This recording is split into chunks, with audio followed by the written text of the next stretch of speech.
and welcome back to the Our Moment podcast. How have you all been? I know that the last episode I recorded, the one about grief and racism and magic, was just a little bit heavy. This episode is going to be a little bit lighter because we are literally just going to be talking about what happens in part 1. So, here is a spoiler warning. You will be spoiled for the entirety of part 1 of Legendborn.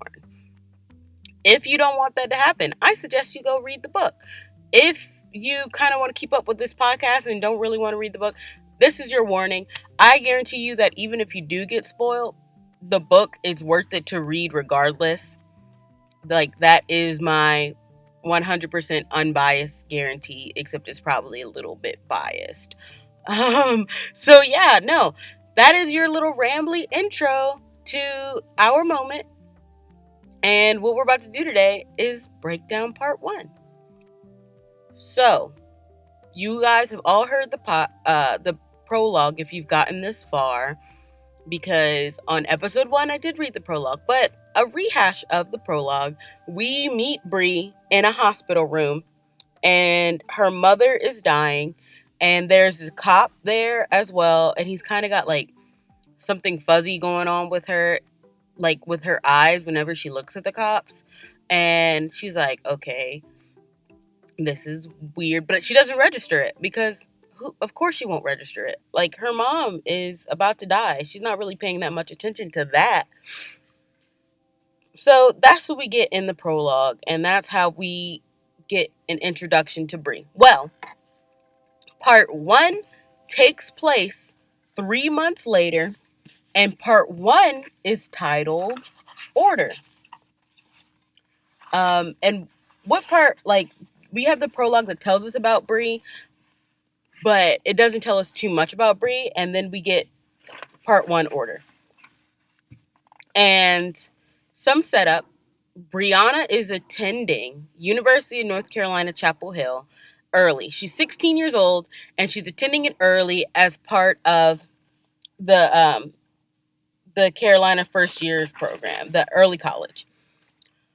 So she got to leave her small little town and her Benton High School, and she got to go to University of North Carolina. And the University of North Carolina, Chapel Hill, has this rule for their early college attendees. They do not need to leave campus. Like, don't leave campus after curfew. Like, that's not what you're supposed to do. So what does Bree do? You guessed it, she leaves campus, and she finds her way at a quarry with her best friend Alice, who I mentioned in the second episode, but I didn't really talk about her. Alice is Taiwanese, and she came to early college with her. They applied together. They're besties, BFFs. They constantly make literature and Star Wars references at each other because they are nerds. So they go to this quarry. Alice doesn't really want to be there, but Bree is like, nah, we're going to be here. I want to jump off this rock wall. And Alice is like, are you sure that's a smart idea? And this is against the rules. Like, we're going to get in so much trouble. And Brianna's like, well, you did come with me. Like, come on now. And they were brought there by their friend Charlotte, and Charlotte has a boyfriend named Evan. And Evan's like, this is what everybody does. We jump off the quarry. And it's this part of the novel, like this very like beginning first chapter, where Bree tells us how people react to her when they realize she lost her mom. And it's always like, they always say that they can't imagine it, and Bree's like, no, they can't imagine it. They just don't want to imagine it, because who wants to imagine that? And Alice is like, Bree, you're gonna become another person. Is that why you wanted to come here? Like, no, you don't want to do that. And Bree's like, nah, but I'm gonna go jump off this wall. And Alice is like, fine, I'm gonna go walk away and go do something else with my life and my time. So Bree goes and she climbs up to the top of the cliff, and she's about to jump when Selwyn, our resident like bad boy, unsettlingly beautiful man, um, comes in. He's like, I don't really think that you should do that. And she's like, nah. And then before she can jump, there is like this growling sound, and she sees like everybody around the party starts screaming. And so they run towards it, and she's looking for Alice. She's like, yo, where's Alice? Where's Alice? And she can't find Alice, but what she does find is that a fight between two jocks has broken out. Except there's like this mysterious flame or something above their heads. And she's like, okay, that's weird. And then Selwyn from before looks at her and tells her to leave. And she's like, I'm not leaving. And then someone's like, nah, leave. And she starts to turn away and walk out. And she's leaving until she gets hurt, and she stops like doing what she was doing. She wasn't trying to leave, but someone told her to. And she stops and she remembers that she didn't want to leave. So she turns back to figure out what's going on. And she sees Selwyn um, with this girl named Tor, and they're like forcing the football players who are fighting down to their knees, and like busting at these like apparently demon things that exist. Um, and Selwyn asks him like, "Hey, why are you here?" Um, and Selwyn says that it's an Isel, and he's like, "Why are you here?" And the Isel's like, "Ha ha ha, I'm not telling you anything." Um, and so it's like, "Where's your gate? You can only be over there." And we'll get into gates later in a future episode. Um, and the Isel's like, "That's not my gate. You're funny." And then Selwyn kills it because it was a demon. And so after Selwyn kills it, Bree runs back into Alice, and Alice is like ticked at her because she's like, "You left me there. We were all supposed to run away." And then boom, the cops show up, because of course the cops show up. There was just a rowdy party and everyone ran away screaming. And the cops put Bree and Alice in the back of his cop car. And like I said before in the racism episode, the cop kind of insinuated some things about how Bree got to the school versus how Alice got to the school. And then the cop's car gets pulled over. Like, he pulled over to talk to Selwyn and Tor, and he's like obviously kind of like respectful towards them, and Bree thinks that's a little weird. Like, why are you like kneeling and groveling at the feet of this 17-year-old? But whatever, she kind of brushes it off. And so the cop takes them back to their house, to their dorm, and they go to sleep. And in the morning, Alice is so ticked off with Bree because they have to go to the dean's office. And in the dean's office, he kind of is like, y'all know better. You shouldn't do that.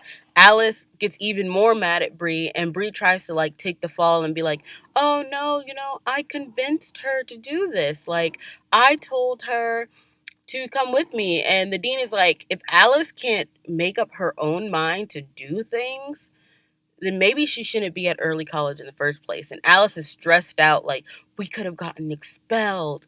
We could this and that could have happened. And she is so mad at Bree. And then she calls Bree a slacker. And she's like, "Bree, you only came here to take slacker classes. I don't even know if you came here to actually attend the University of North Carolina, Chapel Hill. Like, I know your mom died," which 3 months ago, by the way. And Alice is basically like, "You need to get over it." And at this point, I'm like super mad at Alice. And you know what? Bree is also mad at Alice. um, so then, so then, so then she gets a text message because the dean has set her up with a mentor, a second year early college mentor named Nick. And we've already talked about my love for Nick, but that's neither here nor there.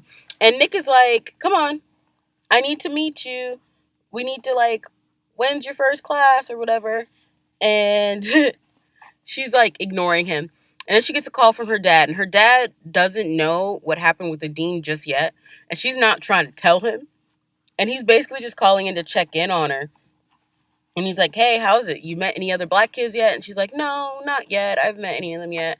And he's like, "Well, I need you to look around, and I need you to like keep your head up. Like we promised we do this thing for each other, and I know you couldn't stay home because mom is gone. And he says it's like really, it's not as profound, but it's just like it's so simple in what he says that it makes me want to cry all the time. And he's like, you keep saying you're okay, but this thing that's happening to us, I feel it too, and I know it feels real bad. And like every time I read that line, I feel like I'm gonna cry. um and then they have this little saying where her dad's like, where do we begin? And she's like, at the beginning. And I highlighted it, and I also wrote like, I'm so sad because it made me want to cry. And another reason, like Bree mentions how much she loves her dad, but she can't touch his grief, and his grief makes hers feel like bad, and it makes her feel all the emotions. And after she gets off the phone with her dad, she has a memory. She remembers the hospital time, and she makes a connection. She's like, oh my God, the first time I ever saw magic was in the hospital when my mother died. And so now she's thinking, she's like, what is going on? She remembers all these words she heard Selwyn say. She heard him say like Merlin, King's Mage, Legendborn. She has no idea like, what is this? What's happening? But she's like, okay, now I gotta do some undercover work. Like she's like, I need to figure out what happened with my mother. And then the dean had called her father, and he's sending her a bunch of text messages. And she's like, look, Dad, I will talk to you after dinner. I'm gonna talk to you after dinner. Um, but no, she's like, okay, whatever. Um, and then so dinner comes. She does not call her dad right away because guess who's like, guess who followed her because she's been ignoring his messages? Nick. And Nick is like, hey, and he calls her down, and he's like, Brianna Irene Matthews. And she's like, why are you calling my government name in public? And he's like, you've been trying to avoid me, but guess what? I have your whole schedule. The dean gave it to me. You cannot hide from me. We have to hang out. I gotta help you out. Um, and she's like trying to ignore him, and then he's not having it. Um, so he kind of like, they walk back to her place, and as they're walking and they're talking and they're like trying to get to know each other or whatever, and she's like trying to dust him off, and Nick is not having that because Nick has a heart of gold and he just wants to help her. She sees the mage flame again. And instead of running away, because that's what anybody would do in the face of magic and stuff they don't understand, she runs at it, like directly towards it. Like, girl, what are you doing? But anyway, she runs directly towards it because she literally says, tonight I have to run toward it for my mom, for my dad, for me. I have to know the truth. I have to know if not getting a chance to talk to her again was my fault, which is like, it's not your fault. You can't control your mom dying, but she's blaming herself, especially because they had that little argument. And she runs right into a hellhound, this giant monster. And she's like, oh my God. And guess what? Because nothing around Bree is normal, Nick pulls out a sword and starts fighting the hellhound. But not before it's like saliva and stuff has gotten onto Bree's arms and it scratched her. And like hellhound saliva and stuff is kind of like dangerous. So she passes out, and she wakes up, and she is in like this hospital room with this dude named William who is helping her. William and Nick are also there. I mean, Nick is also there, but it's William who's doing the healing. And she's hearing like even more like stuff about this. And she keeps hearing like, oh, she hears the word once born.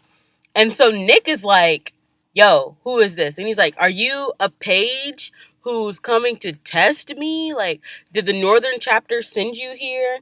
Are you a Merlin? And she's like, I'm not a Merlin. And so Nick thinks she's like lying. She's like, okay, so you know what a Merlin is. So you have to be oath, right? And at this point, Bree's like, what the heck is oath? What does that even mean?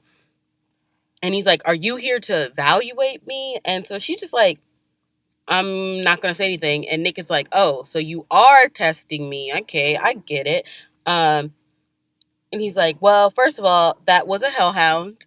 and I had to fight it, and I don't know why. And it was still invisible to Once Born, so it wasn't super strong. And you ran straight toward it. You didn't just help me find it; you ran at it. And so he's like, okay. And then he like starts kind of explaining demons, and Bree's like, so like demons from the Bible, and he's like, no, not really, no. And so he still thinks that she's kind of like testing him, and he's like, no, you mean like Shadowborn. And Bree's head, she's like, that's weird, but I'm gonna explain it. And he tells us that Shadowborn are like come from gates, and they feed off of negative human energy. And Bree's like writing this all down, blah blah blah blah blah. Um, and that's when she learns that the thing she keeps seeing in the sky, the like fire and stuff, is actually called mage flame, and that's what she's been seeing. And it's like the byproduct of ether. Now, I'm gonna pause here and say last in the last episode, when I said I spelled Aether, and I said, oh, it's pronounced ether. No, it is definitely ether. I was definitely wrong, and as you can see, I tear up words. So once again, William is helping her heal, and then boom, in comes Selwyn. And Nick hears someone coming. He looks at Bree and he's like, do not let Selwyn know you can resist his mesmer. Let him mesmer you. Like, come on, just like get out of here. He can't know what you're going to do, or he's going to like think you're crazy, and you need to let him mesmer you again. And Bree's like, no, wait, I don't want to do that. And he's like, no, you have to, because Sel is probably going to think she's a demon or something. So before Selwyn comes in to like mesmerize her, to mesmer her, um, and he's like, I see you twice, and there's another demon around you. Like, something must be going up with you. Like, something must be up. Um, so he comes in, and before he does that, Bree bites down hard on the inside of her lip, right? And then he mesmerizes her. And Selwyn and Nick bring her back to her dorm and drop her off. And she is like passed out. And her best friend, Alice, she wakes up in the morning and she's like, oh, my head hurts. And Alice is like, you got blackout drunk at a party. And Bree's like, what are you talking about? Because again, she has no memory right now. And and Alice is like, you went out and partied after we just got in trouble. You're unbelievable. And Bree is like, I definitely didn't get blackout drunk. And Alice is like, that's exactly what a blackout drunk would say. And so Bree's like, you know what? She's got a point, but that didn't happen. I didn't go to a party.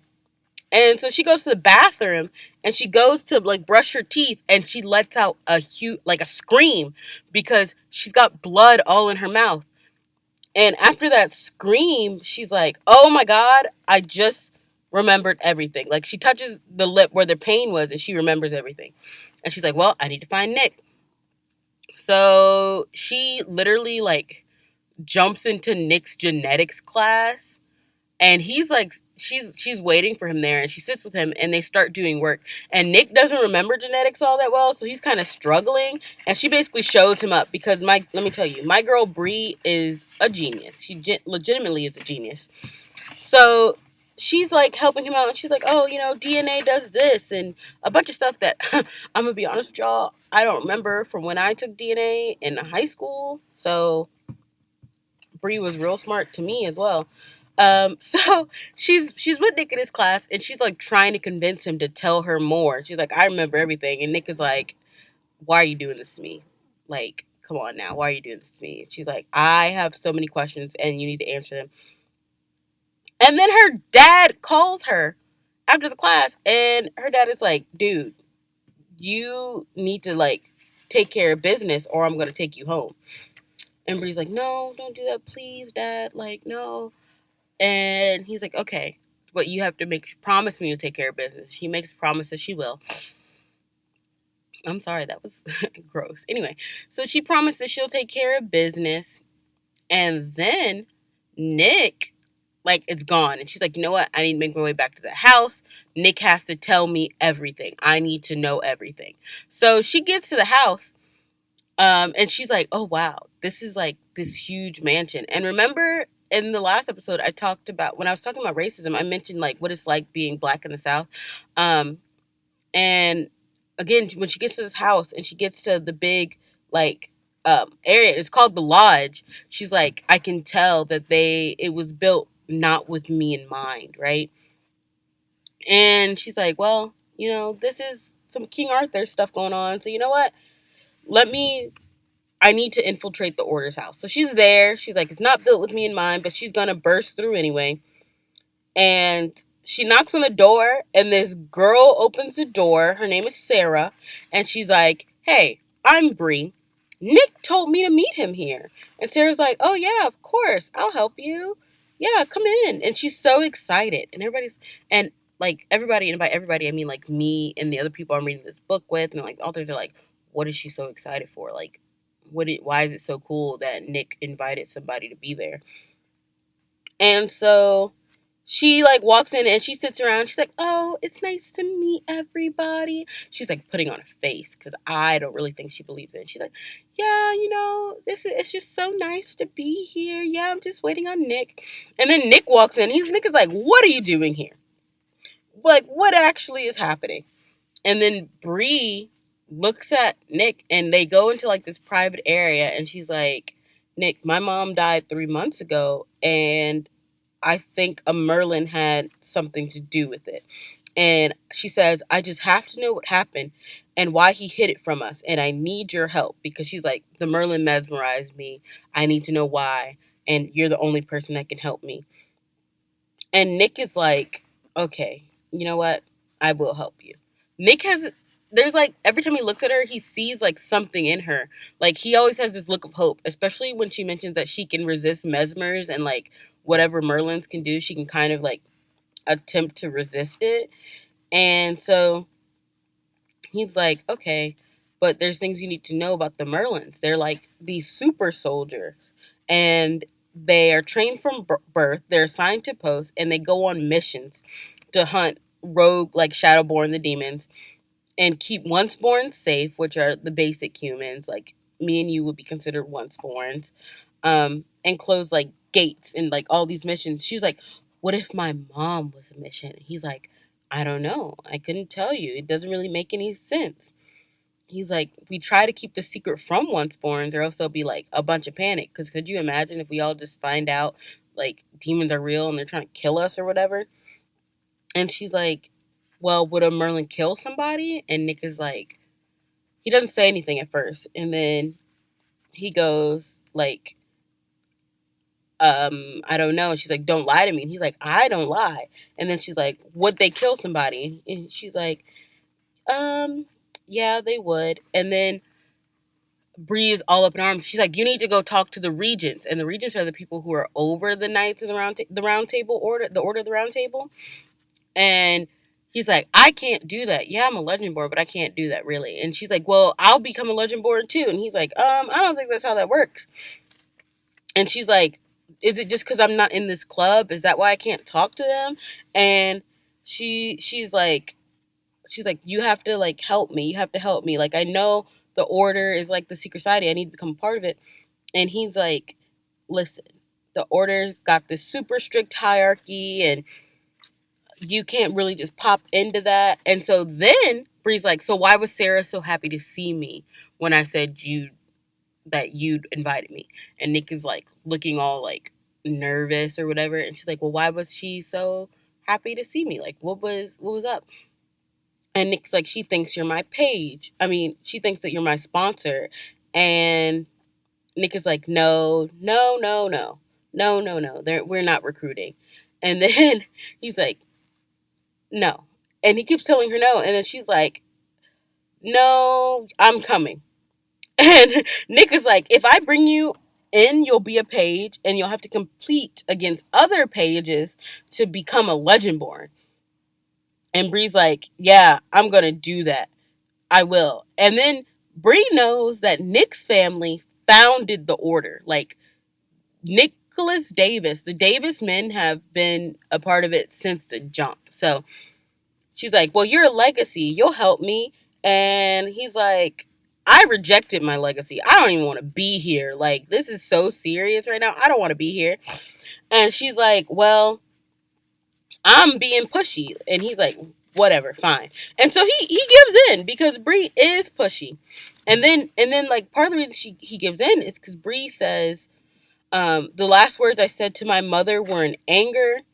If there's even a 1% chance that she was, and then she stops and goes, either way, I can't let our fight be the end, and if you don't help me, I'll just find another way. And then there's this important part where they kind of look at each other, and Tracy Dion writes that there's a tug between them, and it pulls twice, tight. And he's like, fine. So then this guy walks in, and his name is Fitz, and he's super excited to see Nick, and they do like this broy fist bump or whatever. And he's like, Sarah said that you're here. Is this girl here your page?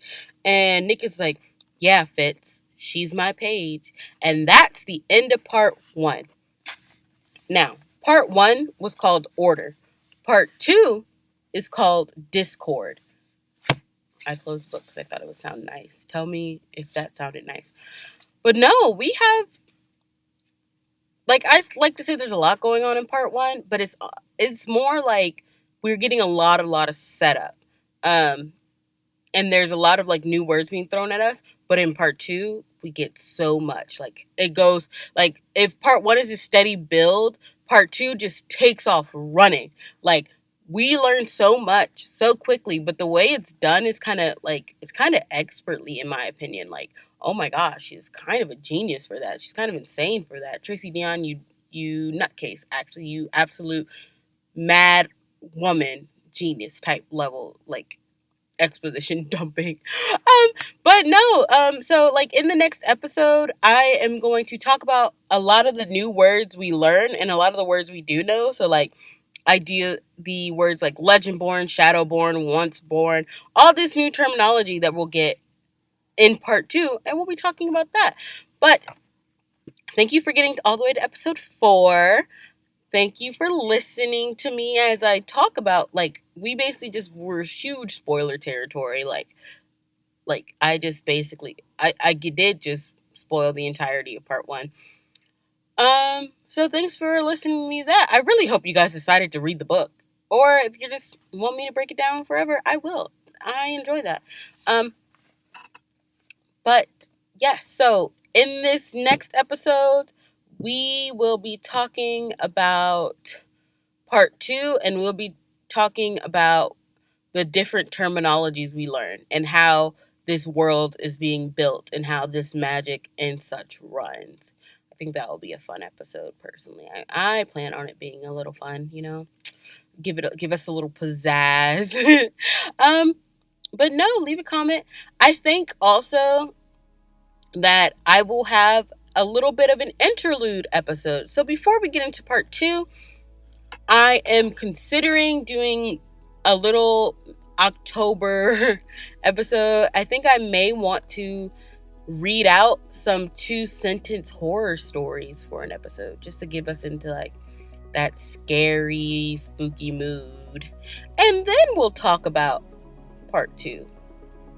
Yeah, because, you know, this book is kind of scary. I mean, they're all hellhounds and stuff and demons, but it is October. Let's get spooky. It's gonna be fun. So yeah, in the next episode, I will either be doing a brief interlude where we, like the next podcast, episode 5 interlude, not like part 2 next episode. I will be doing either 2-word horror stories, or I may talk about this book that I read called My Sister the Serial Killer, which, just from that title alone, yeah, maybe I'll talk about that. Let me know. There might be a poll on the Spotify page. I would look below. There's going to be a poll. Yeah, there's going to be a poll. And tell me what you want to hear, or leave a comment or leave a review and tell me what you want to hear. Would you rather hear me go through a bunch of 2-word stories and like set the spooky, scary skeleton mood? Or do you want to listen to some me talk about My Sister the Serial Killer and how crazy of a book that is? Either way, once again, thank you for listening. I hope you have a good day. I'm sorry this is another longer episode, but we were talking about all of part 1. And once again, if you do need a copy of the book, you feel free to hit me up on Twitter or Instagram. You can follow me on Twitter at Exquisite WILL. I realize I had been saying that wrong. Once again, it's at Exquisite WILL. You can hit me up on Goodreads or on Instagram at Exquisite Williams. Follow Our Moment at Our Moment Pod. Our Moment Pod on Twitter. Or you can, leave a comment on YouTube at Exquisite Williams again. And I will talk to you all then. Bye. Bye-bye. Have a good day.